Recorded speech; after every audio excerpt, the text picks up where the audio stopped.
அனைவருக்கும் வணக்கம். என்னுடைய பேர் முனைவர் கோ காயத்ரி.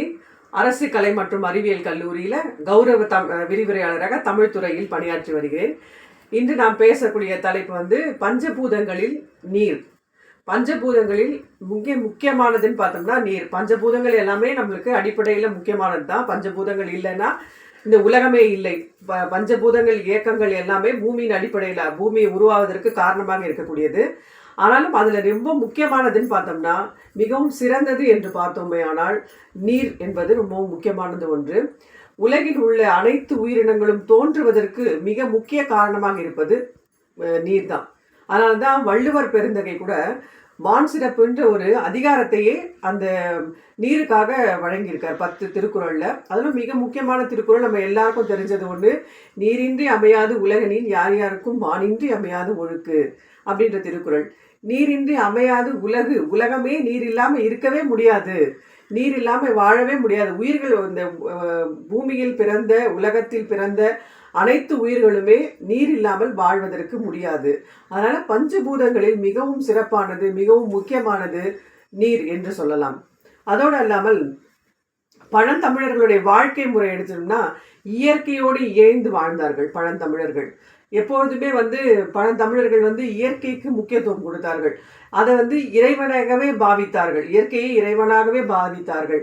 அதனால தான் சங்க இலக்கிய பாடல்களையும் சரி காப்பியங்களையும் சரி, சிலப்பதிகாரத்தில் இளங்கோவடிகள் கூட மாமழை போற்றுதும் கடவுள் வாழ்த்து பாடலை முதல்ல ஆரம்பிக்கும் போது மழையை வாழ்த்தி தான் பாடியிருக்காரு. அதோடு இல்லாமல் புலவர்கள் ஒரு புலவர்களோ இல்லை செல்வ பெருந்தகைகளோ ஒரு அரசனை சென்று சந்திக்கும் போது ஒரு நாடு நல்ல வளமான நாடாக இருக்கிறது என்று தெரிவதற்கு என்ன காரணம்? மாதம் மும்மாறி பொழிந்ததா அப்படின்னு தான் கேட்பாங்க. ஏன்னா மாதம் மும்மாறி பொழிதால் மட்டும்தான் நம்ம உலகில் உள்ள அனைத்து உயிர்களும் நலமாக வாழ முடியும். அதனால மழை நீர் என்பது மிகவும் முக்கியமான ஒன்று. ஆனால் அந்த நீரை நம்ம இப்போ பாதுகாக்காம இருக்கணும். நீரை ரொம்ப அலட்சியமாக நம்ம பயன்படுத்துவதன் காரணமாக நிறைய சுற்றுப்புற சூழல் மாசு அடைந்ததின் காரணமாக நிறைய நீர்நிலைகள் மூடப்பட்டதின் காரணமாக நீருக்கான முக்கியத்துவம் தெரியாமல் இருக்கணும். அந்த நீருக்கான முக்கியத்துவத்தை நம்ம தெரிஞ்சுக்கணும். கட்டாயம் நீர் இல்லைன்னா நம்மளால உயிர் வாழ முடியாது. இப்போவே நம்ம எல்லாரும் என்ன பணம் கொடுத்து தான் நல்ல நீரை வாங்கி உட்கொள்கிறோம், பருகுகிறோம் இல்லையா? அதனால் அந்த நிலை மாற வேண்டும் என்றால் நம்ம எல்லாரும் என்ன பண்ணணும்னா முதல்ல மரம் வைக்கணும். முன்னாடிலாம் வீட்டுக்கு ஒரு மரம் வளர்ப்போம் என்று சொன்னார்கள் முன்பெல்லாம். ஆனால் இப்போது ஆளுக்கு ஒரு மரம் வைப்போம். ஆளுக்கு ஒரு மரம் அல்லது செடியாவது கட்டாயம் நம்ம என்ன பண்ணணும், ஒருத்தரும் அந்த செடியை பராமரித்து பாதுகாக்க வேண்டும். அப்போதான் மழை பொழிவு நம்மளுக்கு சரியான முறையில் இருக்கும். அதனால தான் உலக சுற்றுச்சூழல் தினமாக ஜூன் 5ஆம் தேதி நாம் கொண்டாடி வருகிறோம். அது மட்டுமல்லாமல் உலகில் உள்ள உயிரினங்களுக்கு மிகவும் முக்கியமானது நீர் என்ற காரணத்தினாலேயே உலக அளவில் இருக்கக்கூடிய ஐநா சபை 1992ஆம் ஆண்டு மார்ச் 22ஆம் தேதி உலக தண்ணீர் தினமாக கொண்டாடி கொண்டிருக்கிறோம். இப்படி நீருக்காக நாம் ஒவ்வொருவரும் பாடுபட்டு கொண்டிருக்கிறோம். அதனால இந்த வீடியோவை பார்க்கக்கூடியவர்கள், இந்த கருத்தரங்கை, இந்த கருத்துக்களை கேட்கக்கூடிய அனைவருமே ஆளுக்கு ஒரு மரம் நட்டு அதை பராமரித்து நம்மளால் முடிந்த அடுத்த சந்ததியினருக்கு நீரின்றி அமையாது உலகு அப்படின்றதுனால இந்த உலகத்தை பாதுகாப்பது தனி மனிதனுக்கு மிகவும் மிக முக்கியமான கடமையாகும். இந்த உலகத்துல நீர் என்பது 3/4 பாகம் இருக்கு, தரை என்பது 1/4 பாகம் தான் இருக்கு அப்படின்னு தான் நம்ம படிச்சுட்டு இருக்கோம். நம்ம இந்தியாவே அப்படிதான், 3 பக்கங்களும் கடலாலும் நம்மளுடைய ஒரு பக்கம் மட்டும் நிலத்தால சூழப்பட்டிருக்கு. ஆனாலும் கடல் நீர் ஆவியாகி மேகமாக மாறிதான் மழை பொழிகிறதுன்னு சொல்றோம்.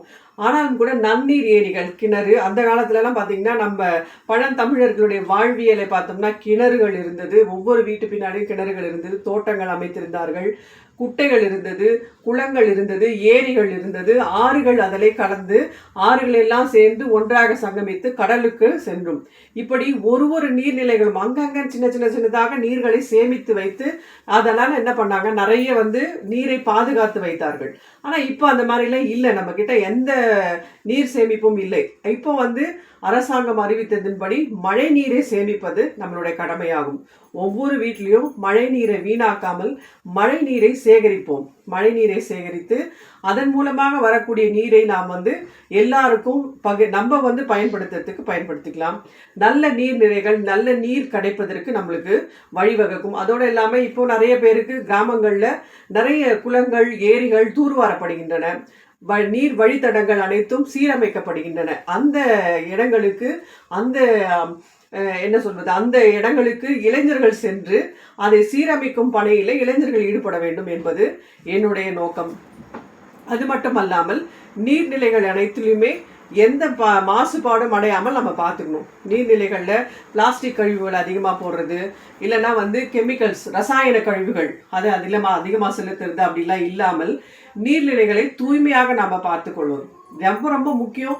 மனுஷன் உயிர் வாழணும். மனிதர்கள் மட்டுமல்லாமல் உலகத்தில் உள்ள, நான் முதல்ல சொன்ன மாதிரி உலகத்தில் உள்ள உயிர்கள் அனைத்துமே உயிர் வாழ்வதற்கு நீர் என்பது மிகவும் மிக மிக மிக முக்கியமானது. ஆகையால பஞ்சபூதங்கள் அனைத்திலுமே நீர் என்பது மிகவும் சிறப்பானது. அதை போற்றி புகழ்ந்து அதை வணங்கி அதை பராமரிப்பது ஒருவருடைய தனி மனிதனுடைய கடமையாகும். ஆகையால் ஒருவருமே நம்ம ஒருவருமா தண்ணீரை பாழாக்காமல் தண்ணீரை நல்ல முறையில் பயன்படுத்தி அதனுடைய பயன்பாடு அறிந்து நல்ல விதமாக பயன்படுத்த வேண்டும் என்பது இதன் மூலமாக நாம் தெரிவித்துக் கொள்கிறோம். ஆகையால் நீரை சேமித்து வருங்கால சந்ததியினருக்கு நோயற்ற வாழ்வை நாம் வழங்குவோம் என்று கூறி விடைபெறுகிறேன். நன்றி, வணக்கம்.